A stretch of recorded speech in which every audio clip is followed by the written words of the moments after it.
ඉස්කෝලේ යන කාලේ මං හරි කැමතියි පන්ති පළවෙනියා වෙන්න. හරි කැමතියි.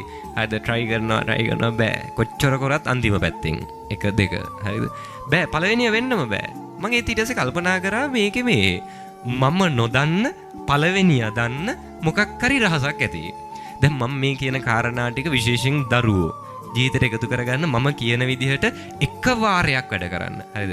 මේ කියන්නේ මෙලෝඩියක් බැරුව ඉගෙන ගන්න බැරුව පල්ලෙහාම ඉඳලා කැම්පස් එකකට ඇවිල්ලා. හරිද? ඒ නිසා විශේෂයෙන් දරුවෝ මේ කියන විදිහට එක වාරයක් වැඩ කරන්න සාධනීය විදිහට ප්‍රතිඵල නොලැබුණොත් අතහැරලා දාන්න. තේරෙනවද කියන එක? හරි. මේ මං කැමති ඉස්සර පන්තියේ පළවෙනියා වෙන්න. ඊට පස්සේ ඉතින් මම කල්පනා කරා මේ මට බැරි වෙන්නත් අරයට පුළුවන් වෙන්නත් මොකද්ද හේතුව? එයාට තියෙනවමයි මටත් තියෙන්නේ. එයාටත් මොලයක් තියෙනවා මටත් තියෙනවා. නේ? ඒතර එයා පළවෙනියා වෙනවා මං අන්තිමයා වෙනවා. එහෙම වෙන්න බෑනේ. මම කල්පනා කරා මොකක් හරි රහසක් ඇති. එයා දන්න මම නොදන්න. ගියා පළවෙනියා හම්බෙන්න. ගිහලා ඇහුවා බලන්න ඔයා හැම පාරම පන්තියේ පළවෙනියා. ඒතර ඔයා පළවෙනියා වෙනවා මට බෑ. මොකද්ද රහස?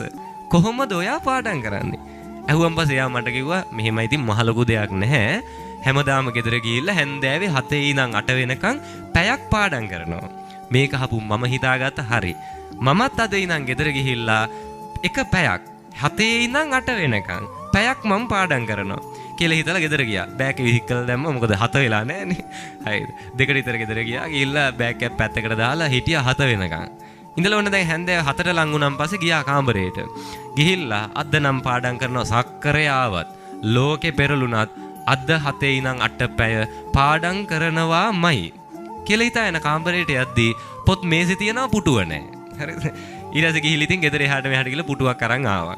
පුටුවක් ගෙනල්ලා පුටුව මේසෙ ළඟින් තියලා වාඩි වෙලා මේසෙ දිහා බැලුවම් පස්සේ මේසෙ නැත්තේ පොත් විතරයි.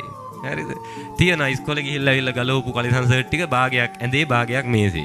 හරිද? ඊට පස්සේ දවස් 3-4කට කලින් කාපු බත් පිඟන් 2-3ක්ම පොත් මේසෙ උඩ. ඊට පස්සේ තාත්තා වැඩට ගෙනියන බඩුත් සමහර විට භාගයක් විතර පොත් මේසෙ උඩ තියෙනවා. අම්මා කුස්සිය උයනේ වයින් දුත් භාගයට භාගයක් සමහරලාට මගේ කාමරේ පොත් මේසෙ උඩ. දැන් මේක දැක්කන් පස්සේ එකක් මොලේට දැන් මැසේජ් එකක් යනවා.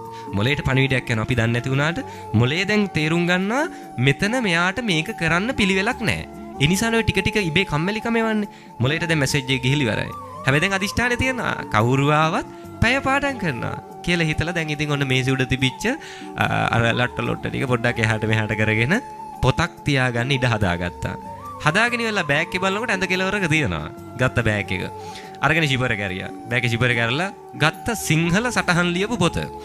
අද පැය සිංහල පාඩම් කරනවාමයි කියලා ගත්ත ඉස්කෝලේ